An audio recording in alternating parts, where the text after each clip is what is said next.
Welcome to plant tide recipes viewers and friends. நம்ம இன்றைக்கி பார்க்க போகிறது வந்து வாழைக்காய் ஃப்ரை தான்.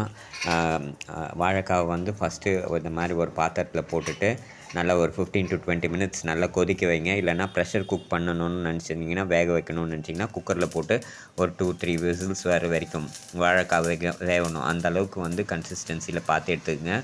தோலோடு வேக வச்சுக்கிங்க. அப்போ தான் வந்து அது வேகும் போது கரெக்டாக கன்சிஸ்டண்ட்டாக வேகும். அதுக்கப்புறமா வந்து ஒரு பாத்திரத்தில் கடுகு ஒரு ஸ்பூன் வந்து சீரகம், ஒரு ஸ்பூன் வந்து உளுத்தம்பருப்பு, ஒரு ஸ்பூன் கடலைப்பருப்பு, அப்புறமா வந்து 1.5 ஸ்பூன் எண்ணெய் ஊற்றி கடுகு பொரிய வச்சுட்டு ஒரு 4 தக்காளி, பெரிய சைஸ் தக்காளி எடுத்துகிட்டு அதையும் நல்லா வதக்கிட்டு கருவேப்பிலை கொத்தமல்லி ஆட் பண்ணியிருக்கேன். அதையும் சேர்த்து வதக்கிட்டு இதில் கொஞ்சம் பிரெட் கிரம்ஸ் ஆட் பண்ணியிருக்கேன்.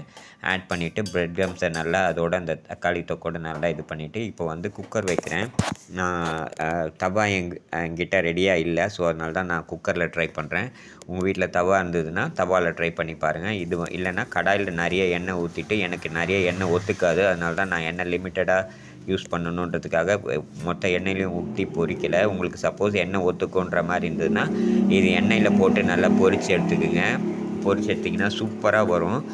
எனக்கு எண்ணெய் ஒத்துக்காதுன்றதுனால நான் லிமிட்டடாக எண்ணெய் ஊற்றி நான் இதிலேயே பொரித்து எடுத்துக்கிறேன். மீன்வேல் என்கிட்ட தவா ரெடியாக இல்லை இன்றைக்கி, ஸோ அதனால தான் நான் வந்து குக்கர்லேயே இது பண்ணியிருக்கேன். அந்த வாழைக்காவை துண்டாக பீஸாக ரவுண்டாக கட் பண்ணிவிட்டு அந்த வாழைக்காவை வந்து நம்ம ரெடி பண்ணி வச்சுருந்த அந்த தக்காளி பேஸ்ட் மாதிரி இருக்குது இல்லைங்களா, அதை வந்து ஃப்ரண்ட் அண்ட் பேக் நல்லா கவர் ஆகிற மாதிரி தடவிட்டு, அப்புறமா பிரெட் கிரம்ஸில் நல்லா முன்னும் பின்னும் பெரட்டிட்டு எண்ணெய் ஊற்றிடணும். குக்கரில் ஊற்றிட்டு எண்ணெய் நல்லா காஞ்சதுக்கப்புறமா ஒரு சைடு வச்சுட்டு நல்லா இது ஃப்ரை ஆக வைக்கணும். இப்போ ஒரு சைடு பார்த்திங்கன்னா நல்லா கோல்டன் ப்ரௌன் வந்துடுச்சு. இப்போ இன்னொரு சைடு கோல்டன் ப்ரௌன் வரணும், அது வரைக்கும் வெயிட் பண்ணலாம். அந்த ரெசிபீஸில் வந்து நான் எந்த ஒரு காரமும் மசாலாவும் ஆட் பண்ணல. இது முழுக்க அல்சர் பேஷண்ட்டுக்கும், வயிறு சம்மந்தப்பட்ட ப்ராப்ளம் இருக்க பேஷண்ட்டுக்கு, அப்புறம் பத்தியத்தில் இருக்கவங்களுக்கு கொஞ்சம் டிஃப்ரெண்ட்டாக நல்லா டேஸ்டியாக சாப்பிட்ணுன்ற மாதிரி இருக்கணுன்றதுக்காக தான் இப்போ நான் பெரட்டி போட்டிருக்கேன். பாருங்கள், கோல்டன் ப்ரௌன் ஒரு சைடு நல்லா இதுவாகிடுச்சு, வெந்துருச்சு. ஒரு சைடு நல்லா ஃப்ரை ஆகிடுச்சு. இப்போ இன்னொரு சைடு போட்டிருக்கேன், அதுவும் நல்லா ஃப்ரை ஆகிடும். மீன்வைல் வந்து மீடியம் டு லோ ஃப்ளேம் அடிக்கடி மாற்றி பண்ணிக்கிங்க, இல்லைன்னா ரொம்ப தீஞ்சு போயிடும். ஸோ இது வந்து இப்போ ரெடி ஆகிடுச்சு. இப்போ நான் வந்து இதை வந்து கொஞ்சம் நவுத்திட்டு கொஞ்சம் லைட்டாக மூவ் பண்ணிட்டிங்கன்னா அது வந்துடும். அப்புறமா வந்து நீங்கள் எடுத்து தனியாக வச்சுக்கலாம். நான் வந்து இந்த மாதிரி ஒரு ஹோல்டர் ப்ளஸ் கத்தி இது 2 வச்சு தான் மேனேஜ் பண்ணி எடுக்கிறேன். திருப்பி அதை ஃப்ரை பண்ணுறேன். நீங்களும் இதே மாதிரி ஒரு ஹோல்டர் வாங்கிக்கிங்க. அப்படி இல்லைன்னா தவாவில் போட்டிங்கன்னா உங்களுக்கு இதுவே போதுமானதாக இருக்கும், கரண்டியே போதுமானதாக இருக்கும். ஸோ இப்போ நான் கார்னர்ஸ் முன்னும் பின்னும் நல்லா பெரட்டிட்டேன். அந்த சைடு வரும் இல்லைங்களா, 3 ஒரு ரவுண்டுக்கு நான் எல்லா பக்கமும் அந்த ரவுண்டும் சேர்த்து ஃப்ரை ஆகணுன்றதுக்காக அந்த பக்கமும் சும்மா லைட்டாக அந்த சைடும் நல்லா இது பண்ணுறேன். ஸோ தட் அந்த பச்சை வாசனை, தக்காளி வாசனை இல்லாமல் இருக்குன்றதுக்காக அந்த சைடும் நல்லா போட்டு ஃப்ரை பண்ணணுன்றதுக்காக தான் அந்த சைடு இந்த சைடு திருப்பி அதை இது பண்ணுறேன்.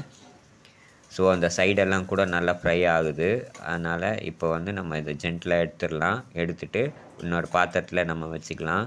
இதே மாதிரி இப்போ நான் 10 பீசஸ் வந்திருக்கேன். எனக்கு ஒரு வாழைக்காய் தான் எடுத்தேன், 10 பீசஸ் வந்திருக்கு. 10 பீசஸும் இதே மாதிரி மசாலாவில் நான் தடவி பிரெட் கிரம்ஸில் இது பண்ணிவிட்டு ஒத்தி எடுத்து அதையே வந்து குக்கரில் வச்சு நல்லா ஃப்ரை பண்ணிக்கிறேன் நான்.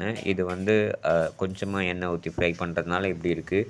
நீங்கள் தவாவில் வந்து ஃப்ரை பண்ணுறதுனா கொஞ்சம் நிறைய எண்ணெய் ஊற்றியும் ஃப்ரை பண்ணிக்கலாம். அப்படி இல்லைனா கடாயில் ஊற்றுறதுனா கொஞ்சம் ஊற்றி மொத்தமாக முழுகி அந்த இது ஃப்ரை ஆகிற அளவுக்கு எவ்வளோ எண்ணெய் தேவையோ உங்களுக்கு அந்த அளவுக்கு எண்ணெய் ஊற்றி பண்ணிக்கிங்க. சப்போஸ் உங்களுக்கு வந்து வெங்காயம், இஞ்சி பூண்டு மசாலா அதெல்லாம் ஒத்துக்கொன்ற பட்சத்தில் தக்காளி வதக்கிறதுக்கு முன்னாடி இஞ்சி பூண்டு மசாலா வெங்காயத்தை வதக்கிக்கிங்க. அதுக்கப்புறம் இஞ்சி பூண்டு மசாலா அந்த இஞ்சி பூண்டு வாசனை போகிற வரைக்கும் அதையும் வதக்கிக்கிட்டு, சப்போஸ் உங்களுக்கு காரம் ஒத்துக்குன்ற பட்சத்தில் லைட்டாக மஞ்சள்தூள், மிளகாத்தூள் ஆட் பண்ணிவிட்டு அதையும் நல்லா கலந்துட்டு அதோட இந்த பேஸ்ட் மாதிரி ரெடி பண்ணிவிட்டு அந்த பேஸ்ட்டை வந்து ஃப்ரண்ட் அண்ட் பேக் அந்த வாழைக்காலை நல்லா இது பண்ணிவிடுங்க, அப்ளை பண்ணிவிட்டு பிரெட் கிரம்ஸில் போட்டு நல்லா முன்னும் பின்னும் பெரட்டிட்டு அதுக்கப்புறமா இந்த மாதிரி தவாலையோ இல்லை வந்து நீங்கள் கடாயில் ஃபுல்லாக போட்டு எண்ணெய் போட்டு ஃப்ரை பண்ணுற மாதிரி இருந்தாலும் சரி, எப்படி இருந்தாலும் பண்ணுங்கள். ஆனால் குக்கரில் பண்ணாதீங்க. குக்கரில் நான் இது பண்ண குக்கர் ரொம்ப அடி பிடிக்க ஆரம்பிச்சிடுச்சு.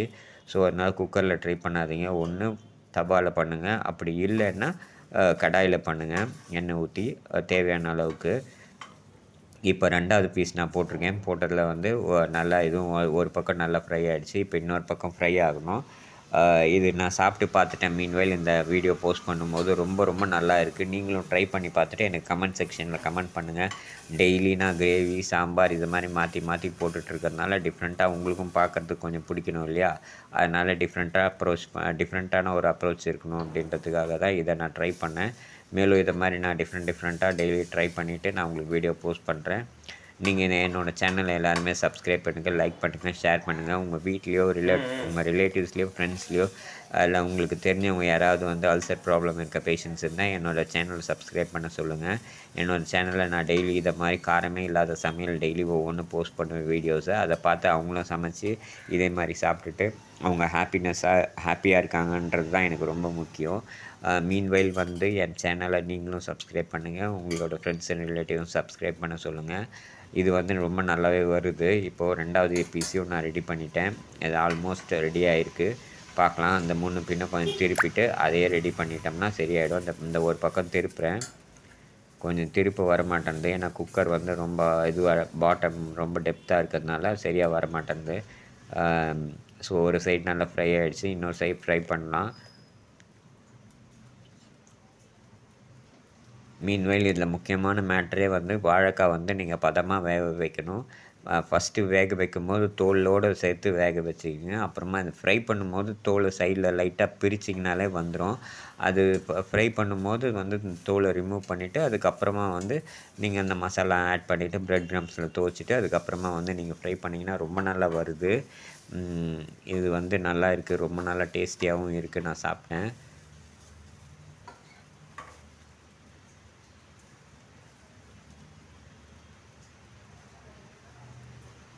கொஞ்சம் ஆனால் பொறுமையோடு பண்ணணும். இது கொஞ்சம் டைம் எடுக்குது. எனக்கு நியர்லி அபவுட் 1.5 2 ஹவர்ஸ்க்கு மேலே ஆயிடுச்சு இது ரெடி பண்ணுறதுக்கு. ஸோ வந்து இது வந்து ரசத்தோடையோ இல்லை தயிர் சாதத்தோடையோ ரொம்ப நல்லாயிருக்கும். நான் ரச சாதத்தோடு சாப்பிட்டு பார்த்தேன், ரொம்ப நல்லா இருக்குது. ரசம் கூட பார்த்திங்கன்னா பிளாண்டாக மசாலா காரம்லாம் போடாமல் எப்படி பண்ணுறதுன்னு நான் என்னோடய வீடியோ அந்த சேனலில் போஸ்ட் பண்ணியிருக்கேன். தேவைப்பட்டுச்சுன்னா நீங்கள் அதையும் பாருங்கள். பார்த்துட்டு அது எப்படி பண்ணணுன்னு அதையும் பார்த்துக்குங்க. இப்போ அடுத்த பீஸ் நான் 3வது பீஸ் வைக்கிறேன். குக்கர் தான் ரொம்ப பாழாகுது. பட் இருந்தாலும் பரவாயில்ல, இது டிஃப்ரெண்ட் ட்ரை. ஃபைனல் அவுட்புட் பார்த்திங்கன்னா இப்போ நான் எல்லாமே ஓரளவுக்கு வறுத்தது வந்து நான் டிஸ்ப்ளே பண்ணி காட்டுறேன். இப்படி தான் இருக்கும். நல்லாயிருக்கு. ட்ரை பண்ணி பாருங்கள் ஃப்ரெண்ட்ஸ். தேங்க்யூ.